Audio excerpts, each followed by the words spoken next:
La Tunisie affronte Madagascar ce jeudi 14 novembre à 17h. Encore le retour de la trêve internationale. Donc là, c'est sous forme de qualification à la prochaine CAN 2025. Donc c'est à peu près les matchs retour. Parce qu'on a déjà pu voir un match Madagascar contre Tunisie récemment. Et là, entre guillemets, ce sera une sorte potentielle de revanche pour Madagascar qui joueront à domicile normalement, Inch'Allah. Donc si la vidéo vous intéresse, n'hésitez pas à vous abonner et à liker. Sans plus tarder, on commence la vidéo.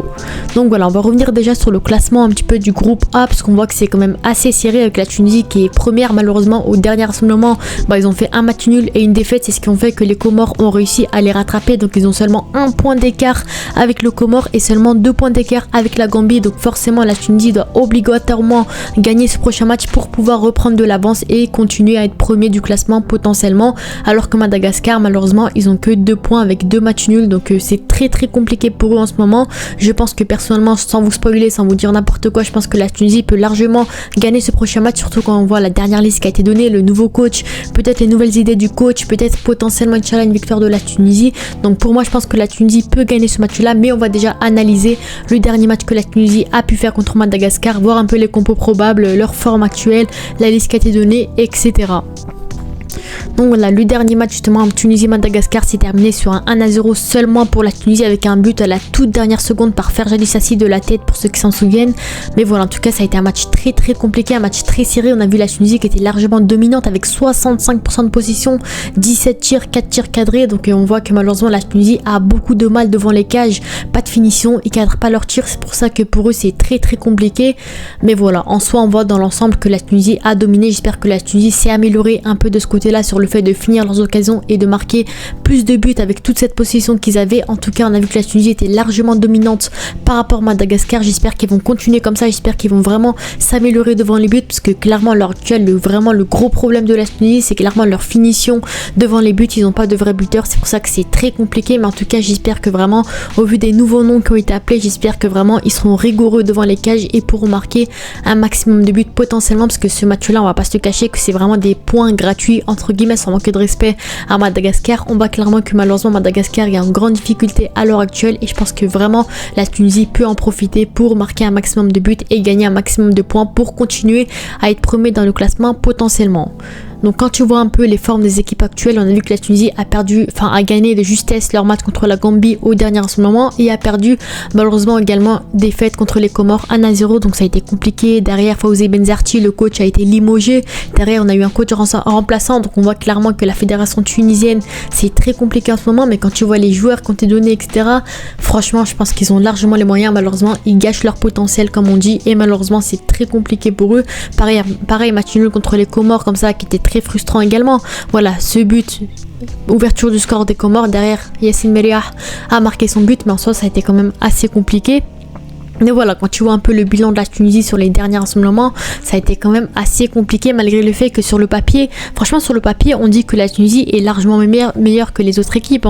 Tu vois, les Comores c'est une équipe très bonne en ce moment, mais tu dis que normalement la Tunisie est meilleure, la Gambie pareil, mais au final on a vu que le football africain s'est regorgé de surprises à chaque fois, et à chaque fois ça nous surprend, et derrière voilà, on voit que la Tunisie est quand même en difficulté dans ce groupe là. C'est ça que j'aime également dans le football africain, c'est le fait qu'il n'y a pas de victoire à l'avance forcément. À chaque fois les petites équipes vont se donner à 100% et derrière ça va créer des surprises, et notamment voilà cette défaite contre les Comores, cette victoire de justesse contre Madagascar, voilà pareil contre la Gambie. À chaque fois on voit que la Tunisie c'est une équipe qui galère devant les buts. À chaque fois on voit qu'ils gagnent de justesse, ou voilà ils marquent seulement un but. C'est toujours avec un but d'écart que la Tunisie s'en sort sur les matchs, soit des défaites, des matchs nuls ou des victoires.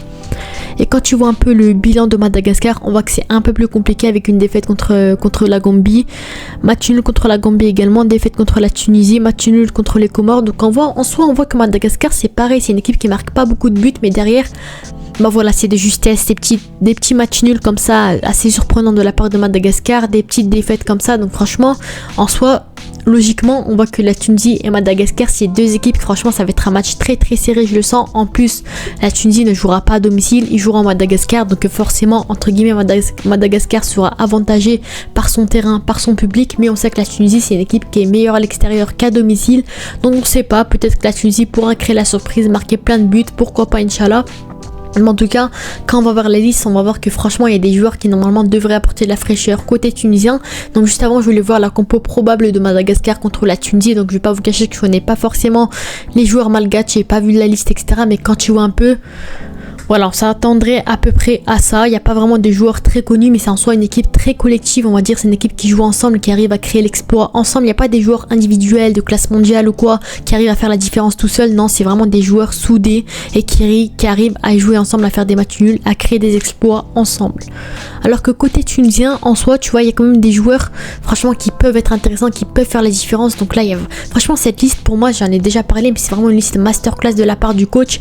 Parce que franchement, pour moi, il y a vraiment des joueurs comme ça qui mériteraient d'avoir beaucoup de temps de jeu. Franchement, ce match-là, pour moi, c'est vraiment un match pour tester les joueurs qui vraiment n'ont pas vraiment eu leur chance. Comme Amin Cherni, par exemple, c'est un joueur qui est très bon en Ligue 2, mais qui malheureusement a très peu sa chance en Tunisie. Donc pour moi, j'espère qu'il aura du temps de jeu quand même si je pense que Ali Abdi, vu les performances qu'il fait à Nice, il est vraiment très bon et que sur le côté gauche, il sera titulaire. Pareil à Alagram, ça fait longtemps qu'il n'a pas été appelé. Et pour moi, franchement, c'est clairement le futur de Yassine Merriah. Donc pourquoi pas l'essayer également.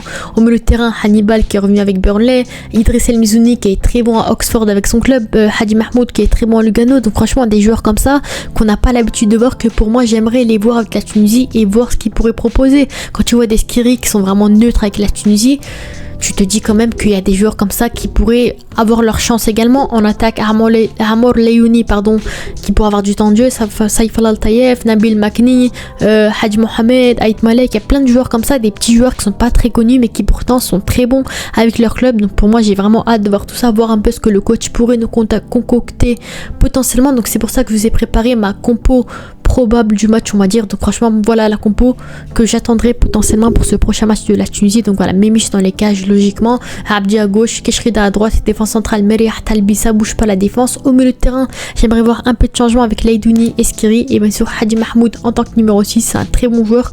Malheureusement, il n'a pas beaucoup de temps de jeu avec la Tunisie, mais pour moi, j'aimerais le voir potentiellement et voir ce qu'il pourrait proposer. Et on attaque à Hamor Leyouni en pointe, Hamza Rafi à gauche et Saïf Al-Taïef sur le côté droit. Donc pour moi, Al-Taïef c'est logique, c'est notre seul ailier droit vraiment intéressant, le plus, voilà, il est très bon à Twente avec son club en Ligue des Champions, en championnat. Donc pour moi, faut le féliciter et le mettre titulaire potentiellement. Hamor Leyouni, pour moi c'est bien mieux que Aitem Jouini, donc pourquoi pas l'essayer. Et à gauche, il n'y avait pas vraiment d'ailier gauche vraiment pertinent, vraiment intéressant. On sait que Hamza Rafi c'est un joueur plutôt intéressant avec la Tunisie quand il est en forme, donc pourquoi pas l'essayer sur le côté gauche. Donc voilà, pour moi c'est la compo probable, j'ai vraiment hâte de voir ce que la Tunisie pourrait proposer. J'espère que vraiment ils vont se donner à fond, j'espère que vraiment leur finition répondra présente, qui sont vraiment intéressants sur le jeu, parce que franchement, vu ce qu'on voit ces dernières années, c'est vraiment compliqué. Donc je compte beaucoup sur ma Tunisie, j'espère au moins minimum la victoire. Donc si je dois vous faire un peu mon pronostic, je pense que vraiment la Tunisie peut gagner ce match là. Donc franchement, moi je verrais peut-être un 1-0 pour la Tunisie, un 2-0 si possible, parce que pour moi, franchement, sans manquer de respect encore une fois Madagascar, je pense que vraiment la Tunisie a les moyens qu'il faut pour gagner cette équipe de Madagascar, même à l'extérieur. Franchement, pour moi c'est largement possible. Si possible, victoire 2-0, au pire des cas 1-0, mais franchement dans tous les cas la Tunisie doit absolument gagner ce match là. Donc voilà, c'était Assange, à la prochaine, ciao.